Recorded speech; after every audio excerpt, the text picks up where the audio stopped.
You want to say any introduction? That felt like a super solid start. In today's video, we're going to talk to you guys about how to not get screwed out of deals when you're putting them under contract and you're shooting it out to a buyer's list or trying to get people's thoughts on what they would pay for it.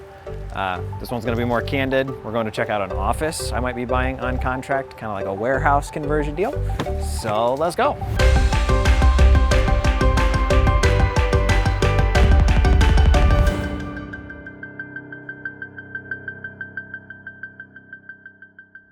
So in today's video, I wanted to talk to you guys about what is called an NOI, which stands for Notice of Interest, or a memorandum of contract, depending on your market. So what this effectively does, it's a document that's used to cloud title. That way, if somebody else tries to buy that property, or let's say the seller just refuses to sell because somebody offered them more money or something, it clouds title where they can't sell the house without getting effectively your permission to do so. Now, the only thing that entitles you to file an NOI or a memorandum of contract is if they went under contract with you to sell the house. So it's a pretty simple document. We'll throw one up on screen. Compensating for something, aren't we? I don't know if they'll be able to hear this truck next to us that sounds like a Harley or not. This is one of those ones that kind of sucks because it's a property that we thought realistically we were going to make like $45,000 on. Went under contract, got it over to the title company, and during the title search, they reached out and said, "Hey, we've got a problem. Another company in town has an NOI out on this." Now, one of the common misconceptions with this is that it's like the purchase and sale agreement that's just filed, and that's not how it works. It's strictly a document that highlights that you have a potential interest in that property, kind of in the equitable title for it. What it prevents, though, is you emailing out a deal to buyers, somebody going around you to the seller and being like, "Hey, let me just buy the house straight from you. Screw Ryan," right? So they're wonderful when they work in your favor, like for the guy who had one out on this property we were trying to buy. They suck when you're trying to buy a property, you think you've got a deal done, and then turns out the seller had signed a contract 6-7 months ago and then got cold feet. You didn't decide what you wanted. We're going to Panera. Oh, Panera Bread? Yeah. Okay. Yeah, rolling up to Panera. Deep down, I wanted to hit Chick-fil-A again because I'm from the Midwest and I have a problem. But I'm going to diversify our... We should this should be a series. Drive-through with Dossey.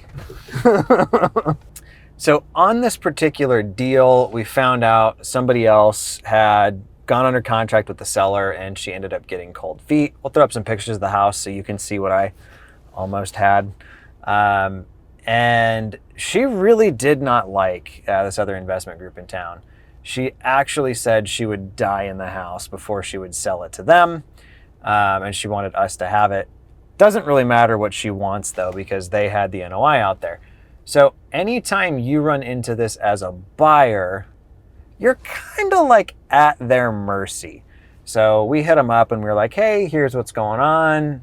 Let us throw you a few grand and just kind of, go away, will you?" And they're like, "Oh yeah, that should be fine." And then they called us back and they're like, "Yo, this is a really good deal. We'll throw you a couple grand. We want to flip it." So we were like, "Well, crap."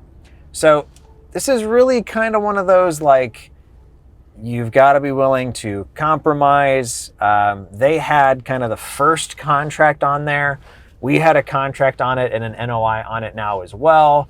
So it's kind of this stalemate of well, you can't buy the house because she doesn't want to sell it to you, and we have an NOI, and we can't buy the house because you're not going to let us. So we could have been prideful or, "Oh, I'm not going to let you have it. If I can't have it, nobody's going to have it." That doesn't make sense. These are guys we've done deals with before. These are guys that we've ran into this situation and vice versa with before. So they wanted to give us $3 grand. We told them 10 or nobody would get it. And they're still going to be able to make probably 30, 35,000 on it. So they agreed. All in all, I'm not upset about getting literally a $10,000 assignment on a property that I was about to not be able to buy or anything anyway. That's a decent like base hit as far as real estate investing goes. But that is kind of in a nutshell what an NOI is, how it works, and what to do if you're on the wrong side of it. If you're on the right side of it, so you put a property under contract, seller gets cold feet, just ghosts you, whatever, and then another investor, the seller, hits you up later and kind of like, hey, I want to sell my house. You've got a lot of leverage at that point. One thing I do want to mention with these, if you ever go under contract on a property and then pull, like don't close, you have to make sure you're going through the process of getting your NOI released.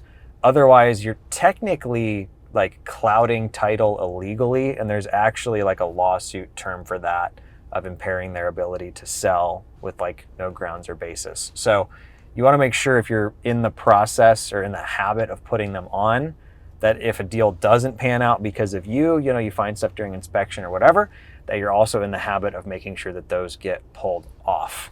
So there's kind of a misconception with these that like the seller has to sign off on it, and things work differently in different markets. So talk to your real estate attorney, talk to your title company. But in all the markets I'm in, only one party has to sign it. That one party has to get it notarized, but the seller doesn't have to like give permission for you to do this. So it's a pretty powerful tool that, is that Peter Parker, Uncle Ben, like great power comes great responsibility. It's not Peter Parker. Oh wait, no, I was thinking Peter Uncle Ben. Griffin. Yeah, that's a different show. Welcome to Panera. You can order whenever you're ready. What do you want, son? Can I get the pick 2 tuna salad sandwich and broccoli and cheese soup? Yeah. 29.07. Thanks. Thank you, Dad. This might be the worst lighting I've ever seen in a video in my life. Nice. That like on the chest. Yeah. And they're like, Wow, yeah, you helped a lot. yeah, is that better? There you go. Thank you. Have a nice day. My wife's going to be jealous. She loves Panera. Oh, yeah. This looks like it's really hot. All right, can I eat my food now? Am I in your shot? So we are here at the office that we're looking at purchasing, waiting on the realtor to show up, and gonna walk through the property and kind of show you guys what we are potentially looking at. Is it this? It is this. And you're parked in the handicap zone, so who gets fined? So we just left the potential, I guess we'll call this an office. It's kind of a warehouse setup right now. The thought is we'd set up a couple like shooting locations, place to do headshots when people come into town, film video content for investors when they're in town.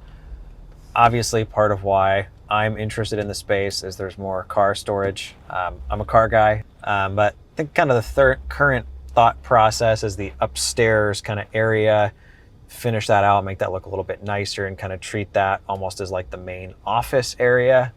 Section below that, probably set up like a conference table, probably drywall that in, add in kind of some overhead lighting. I think the bathrooms definitely need to be remodeled, but the location itself is a little industrial. There's kind of some other like warehouse type businesses around, but it doesn't seem like anything I'd be worried about. I mean, the current owner has a couple $100,000 in like cars and toys there. So if he hasn't had any problems, I don't imagine that I would either. But that's the office we're looking at purchasing. And then obviously as an investor, I'm all about how can I make it cash flow? So trying to figure out what the play is there with extra space, whether it's, leasing climate controlled storage to, other car owners in town. Oh, hey, look, Ferrari. That actually was like what I wanted back in the day because it was like the cheapest Ferrari you could buy at the time. How much is it? It really depends on like mileage and condition, but anywhere from 75,000 to 120 grand. So, I feel like you're about to buy a Ferrari right now.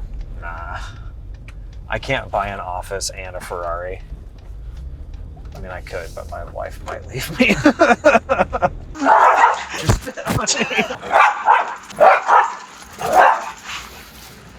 On that note, hopefully you guys enjoyed today's video and the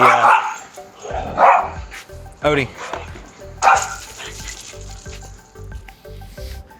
Hopefully you guys enjoyed today's video and learning how to use a memorandum of contract.